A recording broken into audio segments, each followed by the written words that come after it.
Friends, today we're taking you to one of the most dangerous and powerful places in the world, an offshore oil platform.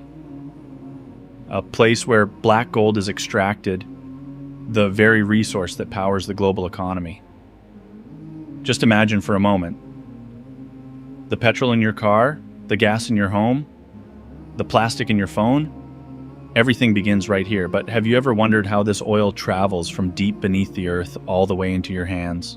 The process is so complex, so dangerous, and so fascinating that it will leave you amazed. In today's video, we'll explore step by step how crude oil is extracted on an offshore platform, how it is stored, and how it is loaded onto a giant tanker ship. This entire process is an engineering masterpiece involving thousands of workers, miles of pipelines, and billions of dollars worth of equipment. So if you love engineering, enjoy technology, or just want to learn something new, this video is made for you. Make sure to subscribe to the channel because you'll find rare content like this only here. Let's begin this incredible journey from deep beneath the seabed all the way to a tanker ship. First, let's understand what an offshore platform actually is and why it's located in the middle of the ocean instead of on land. Friends, crude oil isn't found only on land. A large portion of the world's oil lies deep beneath the ocean floor, hidden inside rock formations. To reach it, engineers have built massive structures that stand above the sea. These are called offshore oil platforms or oil rigs. There are three main types: fixed platforms, anchored directly into the seabed; floating platforms, which float on water but are secured with anchors; FPSO, floating production storage and offloading vessel, a floating factory. These structures can be 300 to 600 feet tall, taller than many monuments. A large platform houses around 200 to 500 workers who operate 24/7. They have hospitals, helipads, gyms, and dining halls because workers often stay for months at a time. These platforms are incredibly strong. They can withstand 30-meter-high waves and even Category 5 storms. Building a single offshore platform can cost billions of dollars.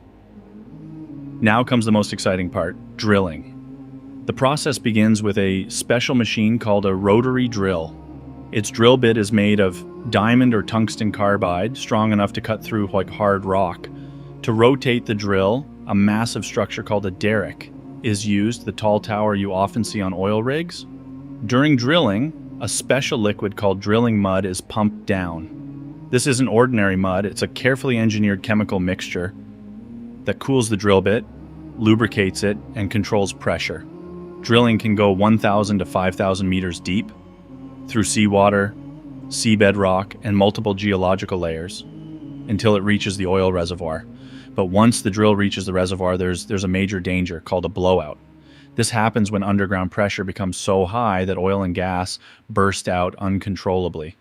To prevent this, platforms use a blowout preventer, BOP, a massive valve system that can shut the well instantly in an emergency. In 2010, during the Deepwater Horizon disaster, a BOP failure caused one of the largest oil spills in history.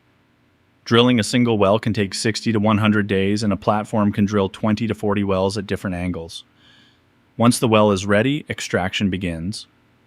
Interestingly, oil doesn't always need to be pumped. Sometimes underground pressure pushes it up naturally. Now, this is called natural flow. But when pressure drops, engineers use submersible pumps or gas injection to bring the oil to the surface.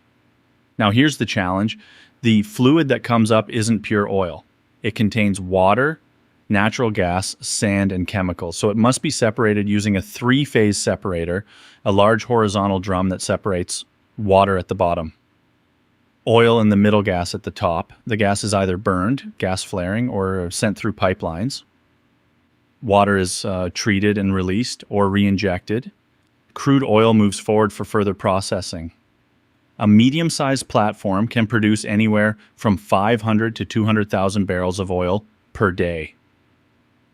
Now that oil is extracted and processed, where is it stored? This is where the FPSO comes in, a floating storage and processing vessel. It acts like a floating warehouse anchored near the platform. These vessels are 250 to 330 meters long, about the size of 3 football fields, and can store up to 2.5 million barrels of oil. Inside, temperature-controlled tanks ensure the oil doesn't thicken.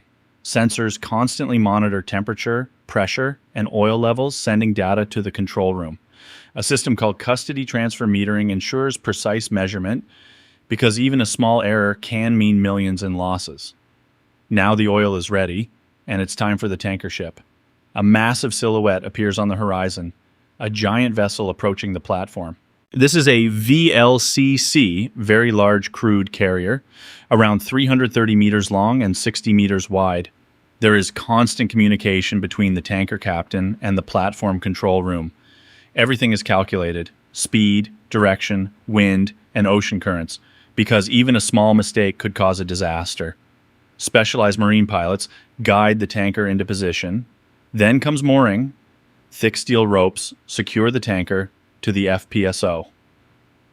Finally, a large flexible cargo hose connects the two vessels.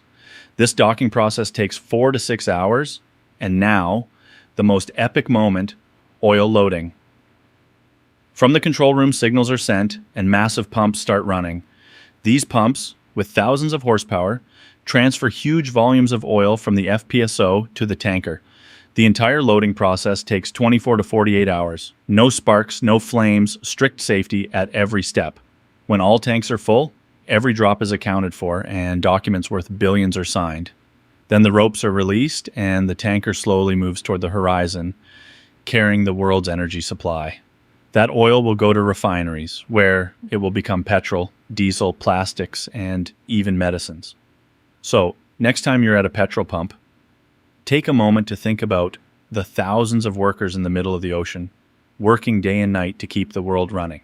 If you use products made from crude oil in your daily life, comment crude oil.